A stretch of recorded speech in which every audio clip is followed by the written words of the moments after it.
Welcome to the TxVSN Online Learning Conference. We're glad you could join us for the Premium Hands-On Lab Evaluating Website Accessibility, presented by Jared Smith of Webaim. This session will run until 3:30 p.m. Central Time. I'm your host, Kayla Platt. Our facilitators are Heather Bonikowski and Jo Claire Hall. Our captionist is Jean Bixby. To view the captions, open to the Windows tab at the upper left and select Show Closed Captioning, or use the hotkey control F8. Sign language interpretation is provided by Hired Hands.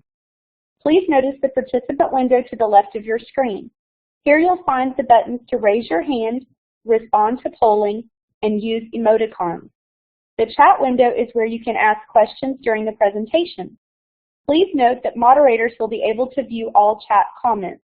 Finally, the top button in the upper left section of your screen can be used if you have a microphone and there is an opportunity to use it during the presentation. It will be blue when your microphone is live. And now, I'm going to hand it over to our presenter, Jared. Okay, thank you for that introduction. I'm happy to be here for my second session of the day on evaluating website accessibility. I'm Jared Smith from Webaim. Webaim is based at Utah State University, and we're a web accessibility consultancy. A primary part of the services that we provide is in website accessibility evaluation and reporting. We work with clients to document accessibility and compliance issues with their websites and provide them documentation and details on how to fix those issues and help educate them so that they can build and maintain accessibility of their web content over time. So yeah, let's just dive right into this. Just a few things about this session up front. First of all, this session will not be an introduction to web accessibility. I'm not going to cover all of the basics. We just don't have time to do that. Hopefully you have some foundation of web accessibility knowledge. If you don't, I'd invite you to check out the webaim.org site. There's a great introduction there and many other materials that may be of value to you. That doesn't mean that you won't gain something from this session if you don't have that foundational knowledge of web accessibility. I just am not going to be covering it today. It's also not going to be an in-depth, detailed, or highly technical presentation on web accessibility. But what it will present is web accessibility evaluation methodologies. So some things that you can do right now to begin testing your web content for accessibility. It will provide an overview of evaluation tools and best practices. And the way I'm going to present this really will be a focus on accessibility and compliance, and primarily on ensuring a positive end user experience. So I want to start with this question. When in the design or development process should you begin accessibility evaluation? I think most of you would probably say early, and that is certainly the case. That's absolutely what we would recommend, is that you are evaluating web accessibility very early in the design and development process, and then doing that throughout that process. About once or twice a week, I get phone calls that go something like this. We're launching our website next week.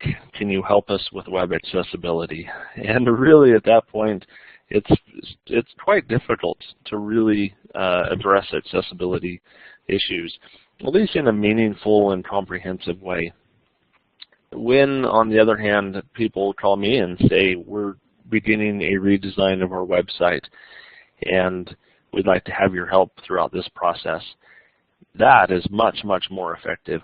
That allows us to integrate evaluation and technical assistance throughout that design development process. And almost always we end up with a much better end product, something that truly has accessibility built into it naturally and natively, as opposed to accessibility fixes and often accessibility that is kind of bolted onto an existing website. That just is not very effective. So we want to do this early. We want to do it often. If you have an existing website, that doesn't mean it's too late. There's certainly things you can do to evaluate accessibility and to make it better.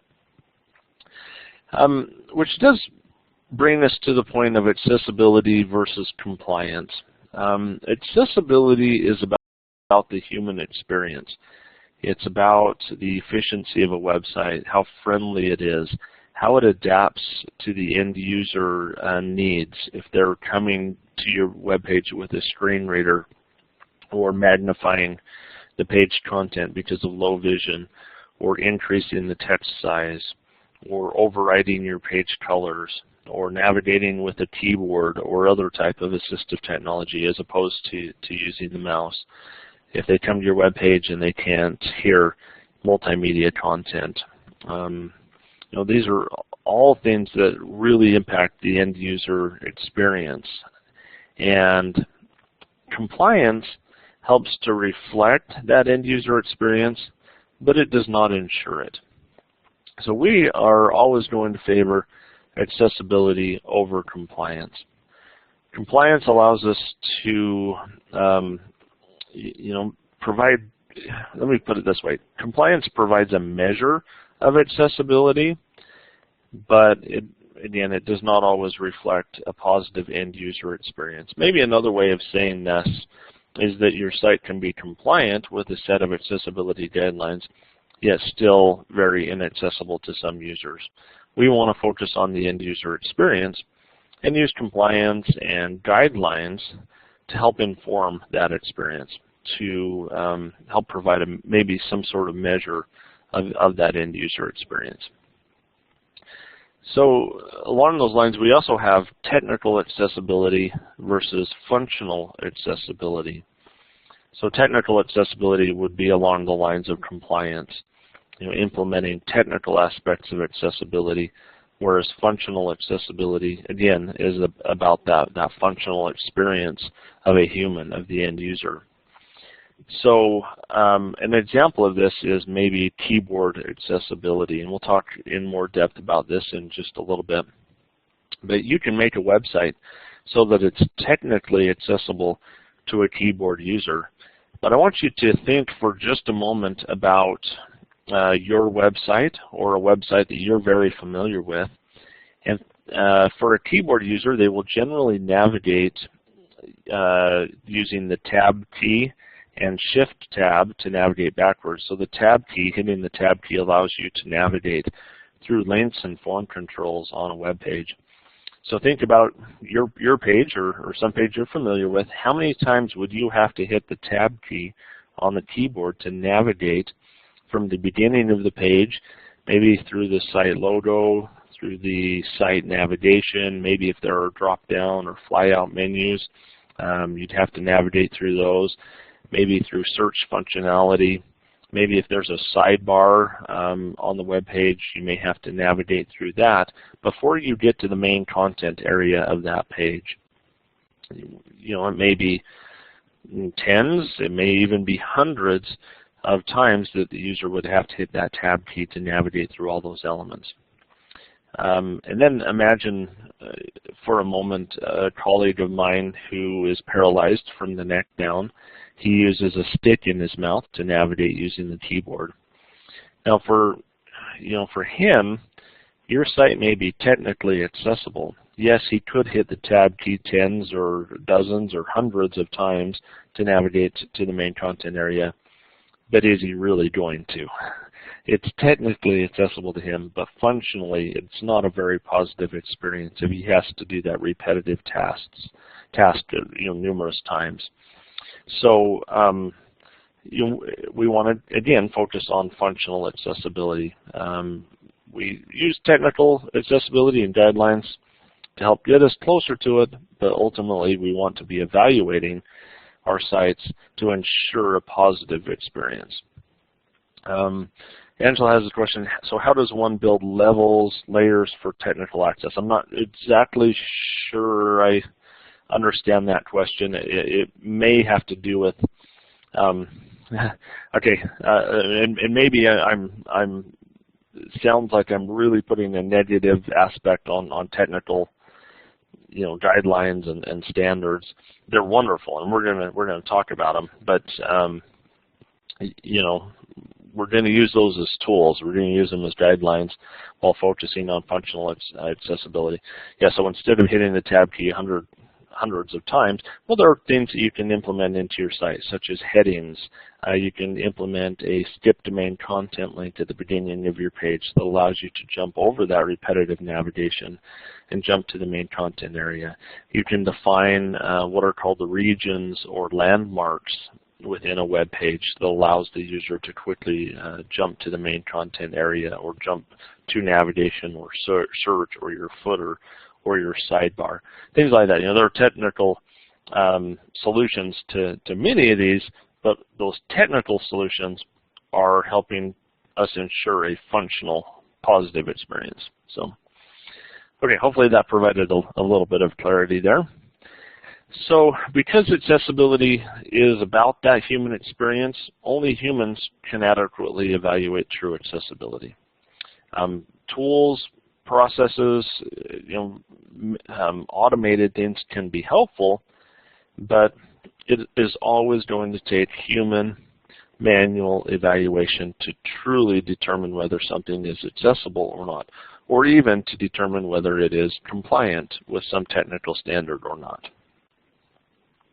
So some things that you can do to begin to evaluate accessibility.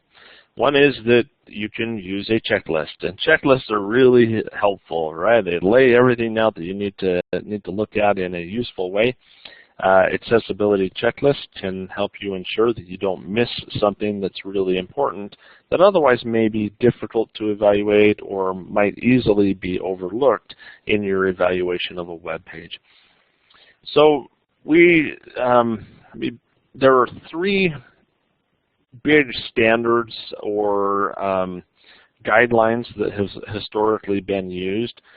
The first is the Web Content Accessibility Guidelines version 1.0, or WCAG. That's the Web Content Accessibility Guidelines. I'm going to, from now on, probably say WCAG. So if you hear me say WCAG, that's the Web Content Accessibility Guidelines. Version 1.0 of these guidelines was finalized in 1999. Think about what you were doing on the web in 1999. This was a very long time ago. These guidelines are very dated. We do not recommend them. I really point them out here primarily just to reinforce that accessibility guidelines are not new. We've had them for a long time. About as long as there has been a web, we've had web accessibility guidelines. But for modern web content, version 1.0 of these guidelines will not be very relevant or really useful to informing a good user experience. We also have Section 508. Section 508 is federal law.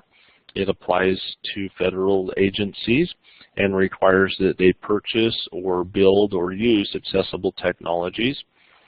Section 508, the law probably does not apply to, I would suspect, anyone here. Potentially it does if you work for a federal agency.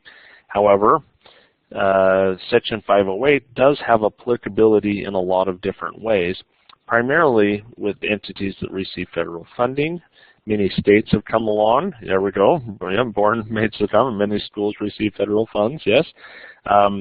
Many states have adopted the Section 508 guidelines or technical standards as state law. There might be other contingencies if you want to do business with the federal government.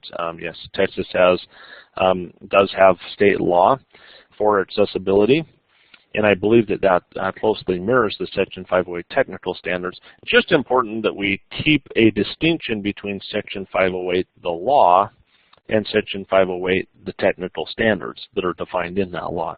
The technical standards may apply to you. The law really only applies to federal agencies.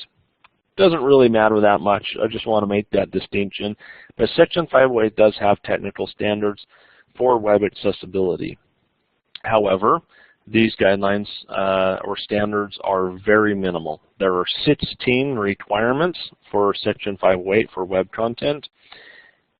Probably the best way to say this is that you can be Section 508 compliant, yet totally inaccessible to many users with disabilities because it's such a minimal standard, and it's also pretty old. Section 508, the current version, was finalized in 2001. Next, we have the Web Content Accessibility Guidelines, version 2.0. These guidelines were finalized in 2008, so much more up to date, but already starting to maybe show a little bit of age, but probably the best set of formalized standards that we have available to us today. These guidelines are what we would recommend that you use for your evaluation and for your standards for accessibility, for a lot of reasons. I probably won't get into all of them, but WCAG 2.0 is where it's at. That's what you want to be focusing on. You may also add additional accessibility guidelines. Version 2.0 is not fully comprehensive. There are some limitations to those guidelines, so you may want to define your own and include things that maybe are not fully addressed by any of those guidelines. So a few things about accessibility guidelines that you want to be familiar with. First, know that they're subject to interpretation. As much as they try to be very definitive, they try to structure things so they're very much pass or fail, there's still a lot of subjectivity inside of them. Even something as basic as alternative text for images. That's the first thing that's defined in the Web Content Accessibility Guidelines. There's subjectivity there. The requirements say that you should provide equivalent alternative text. But what is equivalent? What you think is appropriate alternative text for an image may be different than what I think is appropriate alternative text for that image. So just keep that in mind. There's also very confusing language in these guidelines, especially in the Web Content Accessibility Guidelines version 2.0. Uses terms like programmatically determinable and media alternative for text and so on. The guidelines were structured to be very principles-based and not focus on specific technologies. The idea being that these guidelines would have a longer shelf life. As technology changes, the guidelines would still apply. And they've held up pretty well. The difficulty is that they're very ethereal, very fuzzy, really difficult to understand, and sometimes to know what they're telling you you need to do because you're dealing with technology. And so just know that there's sometimes this gap between what the guidelines are saying and maybe what it is you think you might need to do to actually implement them. These guidelines do neglect many users with disabilities, especially those with cognitive and learning disabilities. This is by far the largest disability group, yet the one that is most often not addressed by accessibility guidelines. And as I noted, these guidelines are a little bit old. Section 508 is very old. WCAG 2.0 is starting to show its age. So keep that in mind. If you're doing very innovative things, you may need to address accessibility in innovative ways. Also know that Section 508 is in the process of being updated, and it has actually been in the process of being updated longer than it has not been in the process of being updated. So it's been in this process for some time. We're hoping perhaps maybe this year we'll have updated technical standards for Section 508. And I've been saying that for many years. So we shall see, but we're actually optimistic that perhaps by the end of the year, the Section 508 standards will be updated. And as they're currently structured, or the current draft indicates that if you meet the Web Content Accessibility Guidelines, then you have met all of the requirements for Section 508. That's another reason why WCAG 2.0 is where it's at. That's what you want to be using. A couple other things with WCAG 2.0, just to understand the structure of it. It's based on 4 principles.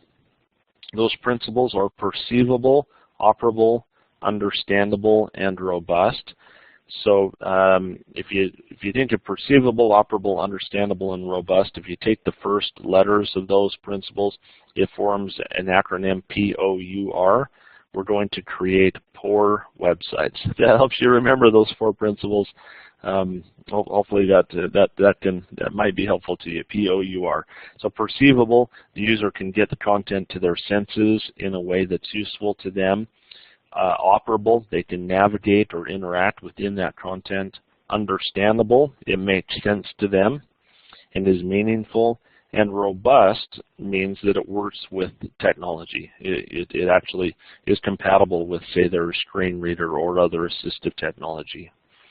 So those 4 principles are the basis of WCAG 2.0. Beneath those principles are guidelines. Guidelines say things like provide alternative text, make things keyboard accessible, don't cause seizures. Very high level guidelines. And then where the rubber really meets the road is at the success criteria level. Success criteria are where you actually evaluate your compliance or conformance with WCAG 2.0. Every success criteria is assigned a level. Level A, level AA, or level AAA. Level A success criteria, if you do not implement those, your content will probably be inaccessible or very difficult to use by some users with disabilities. Level AA success criteria, if you don't implement those, it may take more time for a user to access your content. It may require more attention or cause frustration for the user, more time, those types of things. So generally, level A and level AA success criteria are the standards that we recommend and are generally the standards required by lawsuits, by legal requirements, things like that. So we recommend level A and level AA success criteria. Level AAA success criteria are more enhancements to things that are already accessible. If they're A and AA, it's going to be generally accessible to most users. AAA can help enhance that for some users with disabilities, but generally they are more difficult to implement. So just to give you a little orientation to WCAG 2.0, we're going to do our first activity. We have, Webaim has authored a WCAG 2.0 checklist. Really what we've done with this is we've taken the dozens of pages for the guidelines themselves and hundreds of pages of supporting materials that the W3C, that's the World Wide Web Consortium, they're the standards body for the web. They're the group that has authored the Web Content Accessibility Guidelines. They have hundreds and hundreds, well over 1,000 pages of documentation to help you understand what these guidelines mean, which is a little bit ironic if one of the core principles of the Web Content Accessibility Guidelines is understandable, yet it takes over 1,000 pages of documentation for you to understand them, perhaps suggests that the guidelines themselves are not very understandable. And that's certainly the case. So we've created this checklist. We sometimes refer to it as WCAG for mere mortals. It's just a checklist. We've taken all of that content, we've boiled it down to about 6 printed pages, and there is a printable version at that web page. All I want you to do for this activity is take about 10 minutes and go through those guidelines. Really focus on the level A and level AA success criteria. You may take these and look at your own web page and start to, as best as you can, evaluate it to some of these guidelines. Now, these guidelines are technical. You may not understand them if you don't have a technical background or foundation of accessibility. I just want you to get familiar with them. There are links in the guidelines to other articles, resources on the Webaim site that may be of use to you. Just do your best to start to evaluate your page to WCAG 2.0. If you do have questions about the checklist or about WCAG 2.0 in general, I'll try to answer those after the activity. I probably won't be able to get into real detailed nuance or technical aspects of the guidelines, but we'll answer any general questions you have. So with that, take 10 minutes to explore the checklist and begin your maybe your first WCAG 2.0 evaluation.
Okay, welcome back to the main room. If there are any questions about the guidelines or the checklist, feel free to please post those into the chat window now. I am going to, just as any come in, I am going to talk a moment about keyboard accessibility. Many users may not be able to use a mouse or to accurately use a mouse, or to do that consistently. So some users may navigate a web page using a keyboard or maybe some other type of assistive technology that simulates a keyboard interaction. Keyboard accessibility is really important to end user accessibility for many users. This is an area of accessibility that is increasing in its prevalence and significance.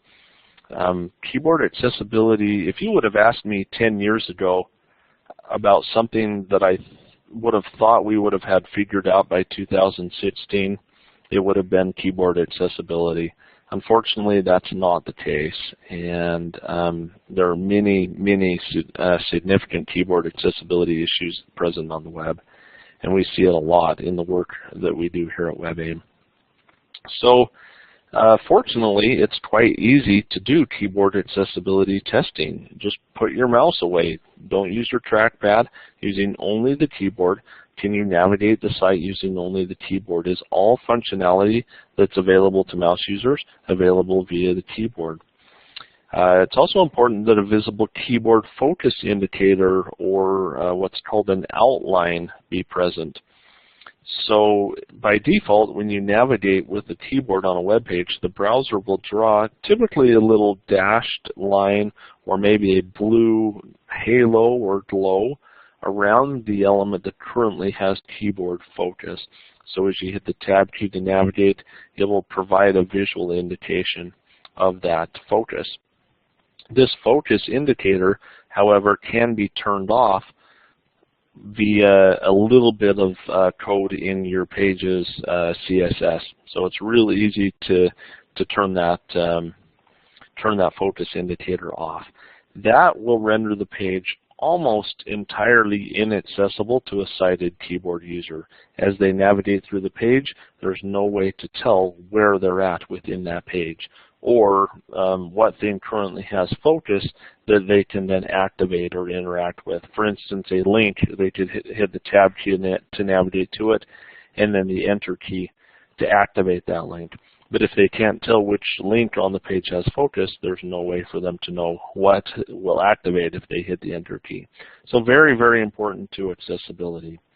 As I mentioned before, you can provide a skip to main content link at the beginning of the page. If your page has a lot of navigation at the beginning, several navigation links or items, this link will allow the user to navigate to that link, hit enter to activate it, and it will jump or set focus directly down to the main content area.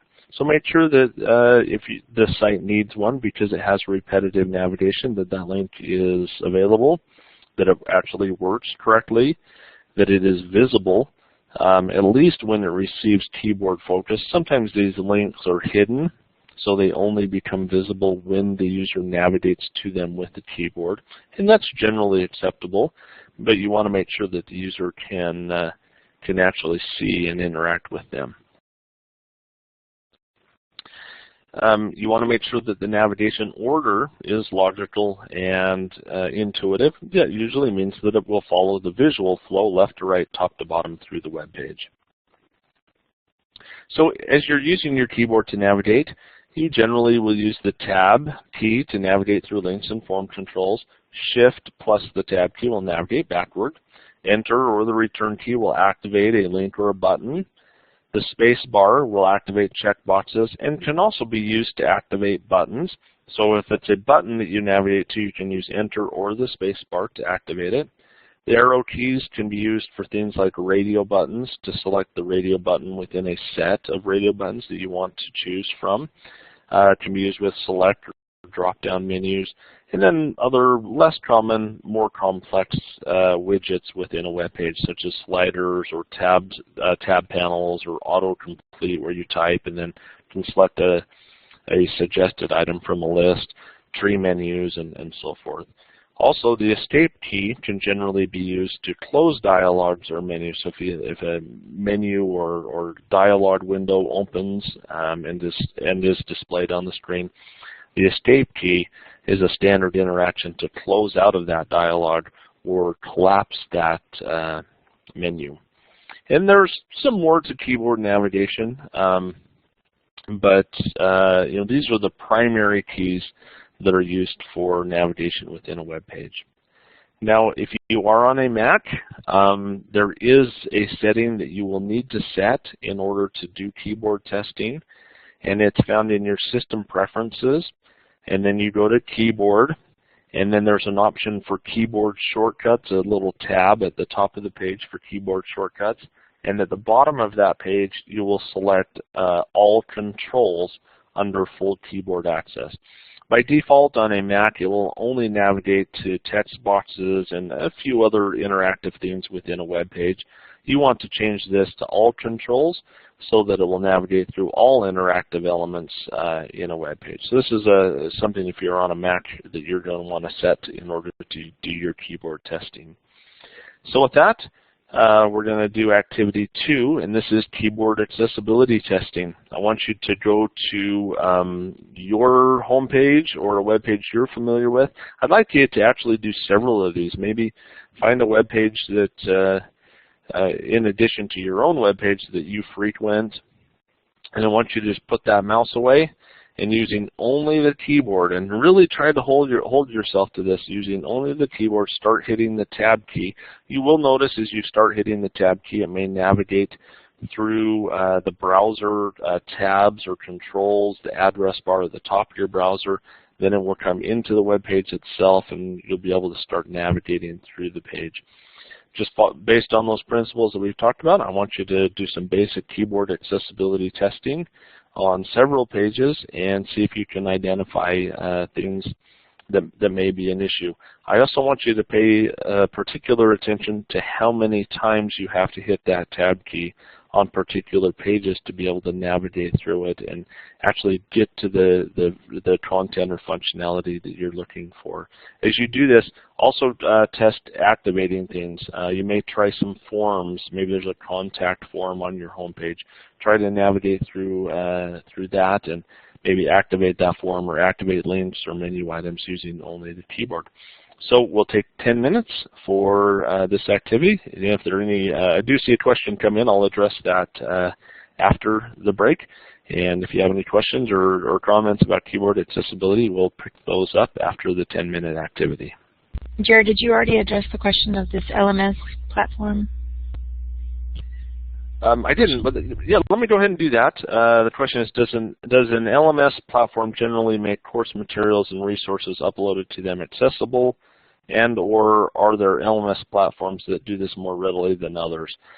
This varies a lot based on the platform itself. Most do some. Hopefully they don't, at least, if you're uploading or creating content, hopefully they don't make it worse. But some LMSs have good accessibility, some have rather poor accessibility built in. As a follow-up specifically for keyboard use, usually keyboard accessibility is primarily, within an LMS, it's primarily handled at that platform level. So if you are generating content, usually it's not going to break something within that. Hopefully that makes sense. For instance, most keyboard accessibility issues happen within the site structure or navigation. The ability to turn off focus indicators usually happens at the platform level, not within the content that you're maybe creating or uploading. And so I guess the short version there is that it's vital that that LMS not break keyboard accessibility.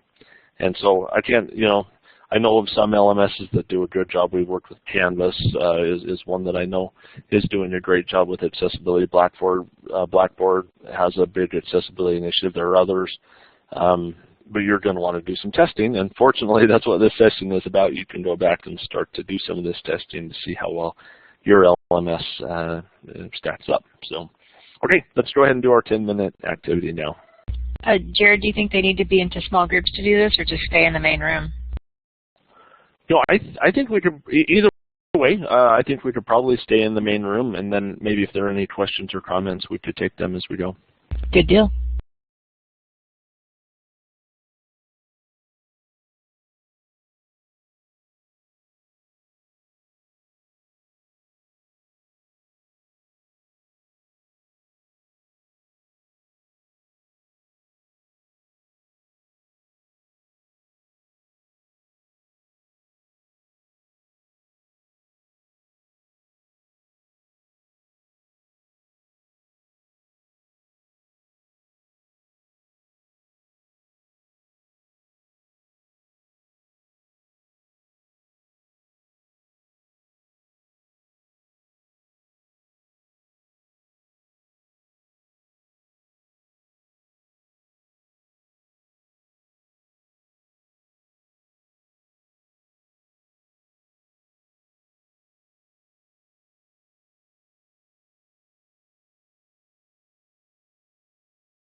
Okay, there was some very good conversation in the chat window during that activity.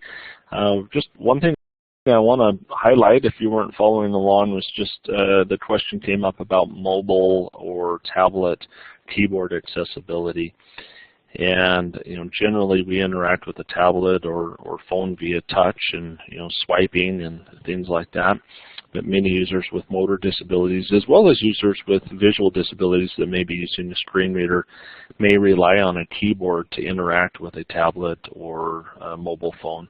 So just keep that in mind in your testing. Very often we think, oh, it's a phone, or maybe we have a mobile version of our site, or even maybe a responsive website. So it's a page that if someone views it on a mobile phone or a tablet, that it may respond or adapt and present a little bit differently.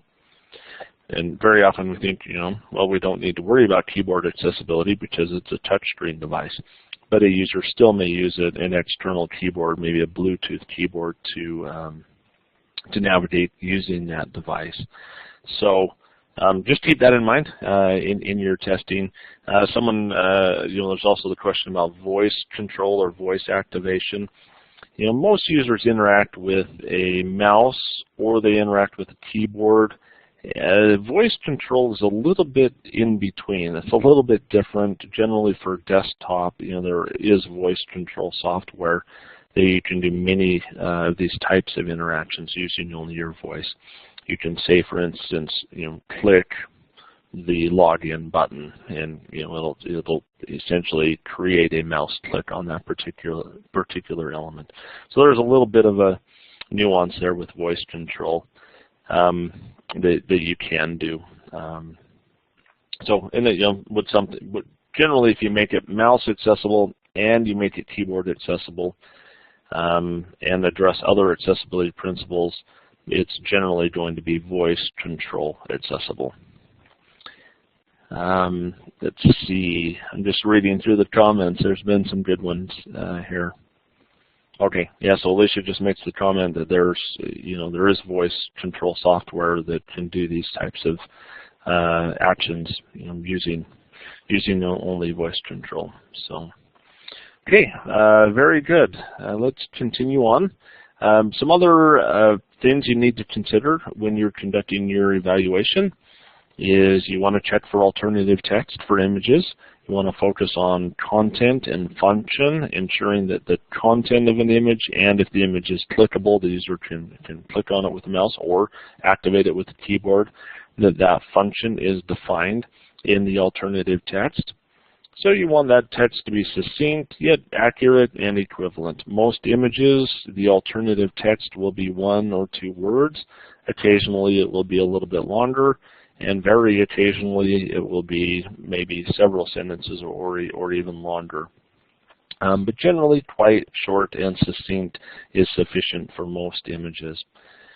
You want to make sure that the alternative text makes sense in context. So consider a screen reader user reading through a web page and they encounter an image and having the alternative text read at that point in time.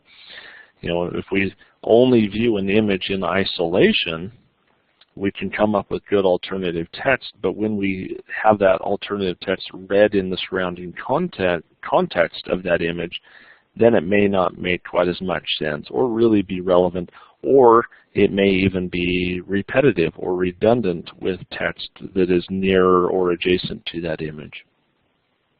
I need to, as I mentioned, make sure all functional elements have proper alternative text, so linked images, graphical buttons, image hotspots or clickable areas within an image must all have alternative text because they have a function. And there's a lot of intricacies to proper alternative text. We have a very detailed article on the Webaim site about alternative text that can help you gain a better understanding of what this means and how you can author and implement appropriate alternative text. I also want to verify color and contrast. So there are in the Web Content Accessibility Guidelines requirements for contrast between the foreground and the background. You may have read those in the WCAG 2.0 checklist. You can check your color contrast using a variety of tools. We have built a Webaim contrast checker that we'll show in just a few moments. that allows you to put in a foreground and background color. And based on that foreground and background color, it will generate a contrast ratio. And based on that ratio, there are thresholds that will tell you whether it passes or fails the WCAG 2.0 requirements. Now you can get those underlying color values using ColorZilla. That's an extension for both Firefox and the Chrome browser. It allows you to essentially get a little color picker, like a color dropper. It allows you to click on a web page and get the color value for that particular point. You can also use the wave tool that we'll talk about in just a few minutes to get those color values, and also to quickly determine whether you have passed or failed those requirements.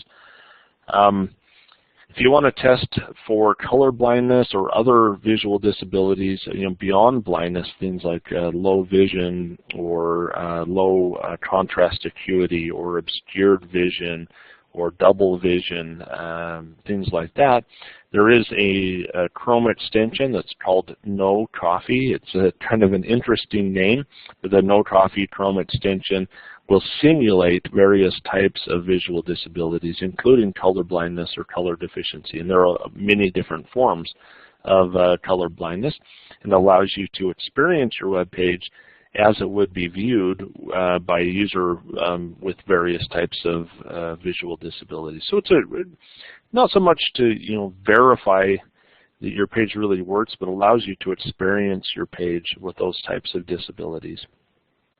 When you're checking your, let me back up. You want to make sure that you do not rely on color alone to convey information or meaning.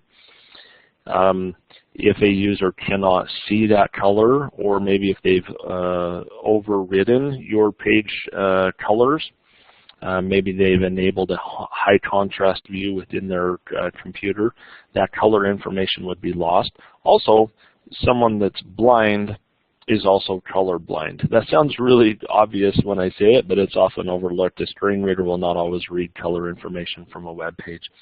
So another test you can do is print on a grayscale printer. It's not exactly environmentally friendly, but allows you to see if you've relied on color to convey information or meaning. It also helps you to visually see potential color contrast issues where the text does not have enough contrast with the background. Now the actual colors that you use, say red or green, don't really matter for accessibility. What you want to do is make sure that you follow those two standards that I talked about. Ensure that you're not relying on color alone, and ensure that there's sufficient contrast. If you do that, the actual colors you use don't matter that much. You could have red on a green background. Even though red-green color deficiency is the most common, you could have that color combination, and it would be accessible if you have sufficient contrast. So just keep that in mind. Sometimes we hear people say, oh, you can't use red, you can't use green, and that's not really the case. So this is a screenshot from the contrast checker tool that we've developed on the Webaim site. You can put in a foreground and a background RGB value. If you don't really know what those are, don't worry about it. You can use Wave to do this analysis instead. But if you're, if you understand what those values are, you can pull them out. You can put in a foreground and background color. It will generate the contrast ratio, and then it will indicate whether they pass or fail the requirements for WCAG 2.0, AA, and AAA. Of interest, there is no single A requirement for contrast. It only starts at AA. And there is a lower threshold for large text. If it's big and bold, it does not have to have as much contrast because it's big and bold. Now when it comes to automated tools, there are a lot of different automated tools out there that can aid you in determining accessibility, but they're usually best utilized in the remediation process or after accessibility has already been implemented. Just be careful with tools. We know of people that have spent a lot of money on automated tools just to learn that they have a lot of accessibility issues. And that's not particularly helpful. because that money probably could have bought a lot of accessibility. So generally, using these tools later in a process is a little more valuable. And tools are not a replacement for good education. Again, you have to know how to implement accessibility. Simply knowing you have a million issues on your web page is just going to be a little overwhelming if you don't know what to do about it. So I want to talk just briefly about Wave. Wave is an evaluation tool that we have built here at Webaim. It is freely available. What it does is you can go to the Wave website. You can put in a website address or URL for your page. It will present your original page with icons injected into that page to give you feedback about the accessibility of that site. Red icons indicate accessibility errors. There are things that will negatively impact end-user accessibility. Yellow icons indicate things that might be an issue. It's something that you as a human need to look at to determine whether it's actually an accessibility issue. Green icons indicate accessibility features, things that probably have been implemented to enhance accessibility, but you still should probably look at it on your own to determine, to make sure it's actually accessible. And then there are some other categories. Blue icons indicate structural or semantic elements, things like tables or lists or headings. Purple icons are more advanced aspects of accessibility with HTML5 or ARIA, A-R-I-A. That's Accessible Rich Internet Applications. It's a specification for more complex application accessibility. And it also does some contrast checking. It'll indicate if there are contrast errors. At the top left of Wave, there's a button for contrast. You can select that button, and then we'll show you the potential contrast errors within the page. You can click on any of those icons, either on the left or in the page itself, and it will show you the same contrast tools, the foreground and background color, the contrast ratio, and whether it passes or fails AA or AAA. Another interesting thing in Wave is there is this desaturate page option at the bottom. You can select it, and it will essentially grayscale your page. It just removes all of the color. It provides a nice visual indication as to whether you're maybe relying on color alone. So you can select that and check your page as well. So with that, we're going to go to our final activity, and if it's okay, maybe just for sake of time, maybe we can limit this to 10 minutes so we can wrap up and have time for questions at the end. So I'd like you to check both the contrast checker and use Wave to conduct some evaluation on your own site, on other sites that you're familiar with.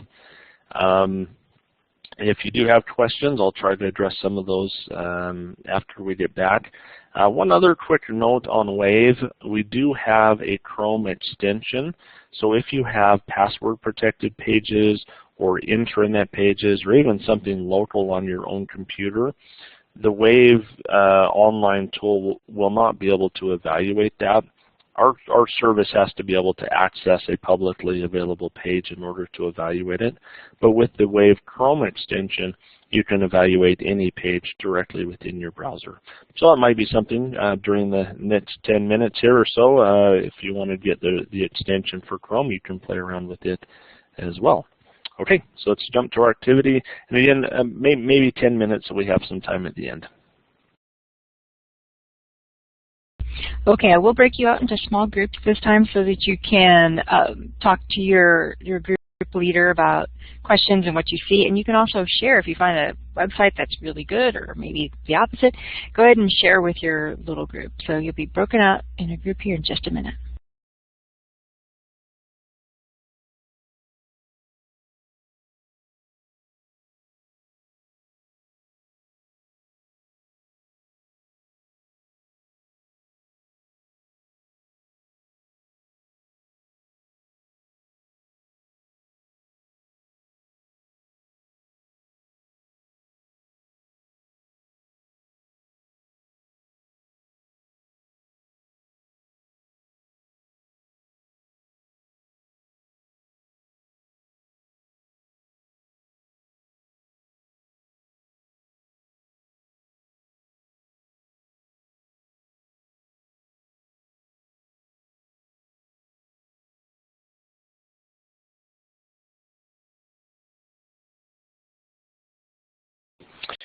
Okay, welcome back. As always, if you have any questions about the contrast checker or Wave, please post them down into the comment or the chat window. Now, there was a question in the breakout room I was in about the extension, excuse me, for Chrome.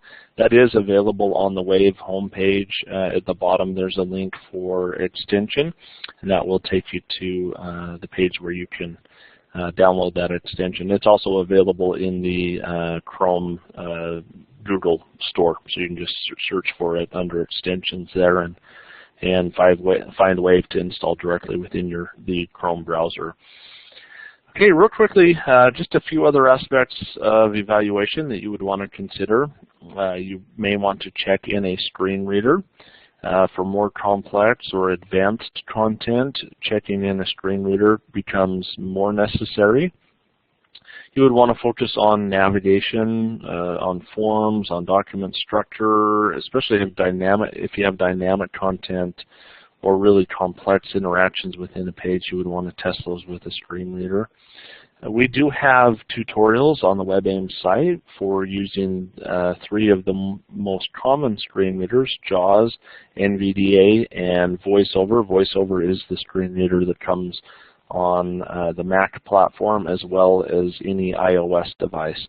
So an iPhone or iPod Touch, they all have the VoiceOver screen reader. So that these tutorials can help get you started with basic evaluation using these screen readers. If you do not have access to JAWS, we would recommend NVDA. It stands for Non-Visual Desktop Access.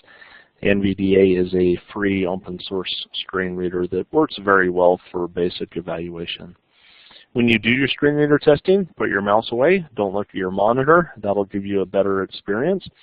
Don't worry about how a screen reader pronounces things. It may be hard for you to understand the screen reader at first. Don't worry too much about it. Just know that screen readers are they're pretty heavy-duty software. They are buggy.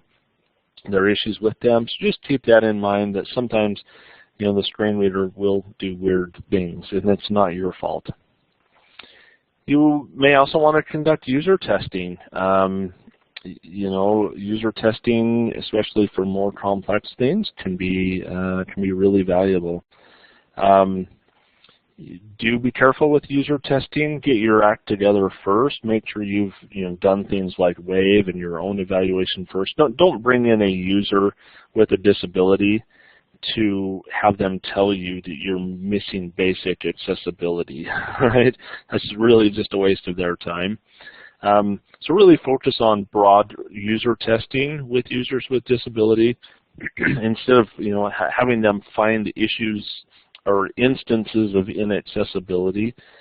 Focus on the broader user experience and whether that is truly accessible. And there's an article that I wrote on our website that talks about this aspect of including people with disabilities in a broader user testing scheme as opposed to just focusing on accessibility testing with people with disabilities. Let's see, Alicia had a question. Do you have the command for NVDA that turns it off after you're done with it? The new version doesn't respond with the command that was used for the old version. I am not really sure. I think the best way to do it would be to you can right-click on the icon that's down by your system clock. In the system tray, there's an icon for NVDA, and that would allow you to turn it off. There is a custom-defined shortcut key. By default, I believe it's N. Yeah, caps lock N or insert N should give you that option. If it doesn't, yeah, you can right-click on that menu to if you need it to be quiet. So, okay, so that's really a methodology, things to consider with evaluation. Use a checklist to make sure you're covering all of your bases and really focusing, covering those aspects of compliance. Check your keyboard accessibility and your form accessibility using just the keyboard. Check your reading and navigation order. Make sure it's logical and intuitive. Along with that, make sure that there are focus indicators for sighted keyboard-only users. check your alternative text, and Wave can help facilitate that by showing you the alternative text of your images. Check your colors and contrast to make sure you're not relying on color alone, and that there's sufficient contrast between your foreground and your background. If necessary, do screen reader testing, and then use automated tools to help you out along the way, to help at least identify very obvious and apparent accessibility issues. Now, some of you may do testing, and I think somebody made that comment in the chat that they actually evaluate courses. Here are just a few things to consider in documenting accessibility issues that you find. These are things that we do in our accessibility evaluations and reports that we conduct at Webaim. If you're evaluating a broad website, you may structure that report by page. You may structure it by guideline or error type. These are all of the alternative text issues. These are all of the forms issues. These are the color or contrast issues. Or you may structure them by severity. These are the things that have the biggest impact or are the level A issues first. These are all the double A or less severe issues. Do keep in mind that the levels in WCAG don't always map directly to end user impact. So you may want to provide your own user severity ranking. You may want to use language like must, should, and may. This is critical, so you must fix it. This one causes some accessibility difficulties, so you should fix it. And this is maybe just a good idea, so you may fix it. And do be sure to test beyond accessibility guidelines to consider the true end user experience and general usability with a full website or application. So with that, I will say thank you. We do have maybe a minute or so. If there are any questions, I'd be happy to address them down in the chat. I appreciate the invitation again to present this online conference. And if there's anything that Webaim can do to be of assistance in your accessibility efforts, please let me know. Thank you.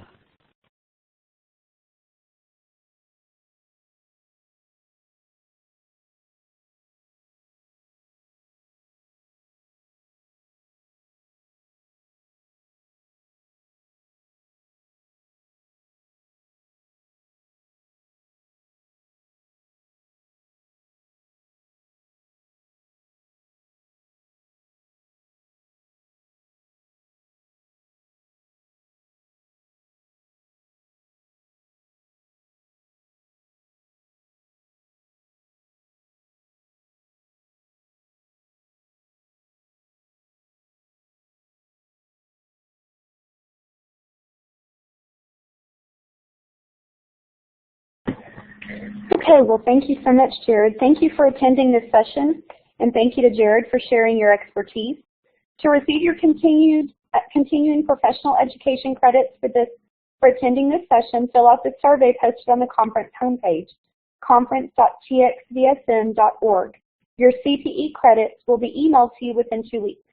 To access the recording of this session, please visit the Conference tab on the conference homepage and click on View Recorded Session. Transcripts of each session will be posted there as well. The next session will be tomorrow at 9 a.m. Central Time, entitled Transformative and Strategic Online Professional Development, What You Need to Know to Keep Your Online Instructors Engaged. Thank you for attending the TxVSN Online Learning Conference. We hope you join us for next year's conference scheduled for June 21st through the 23rd of 2017.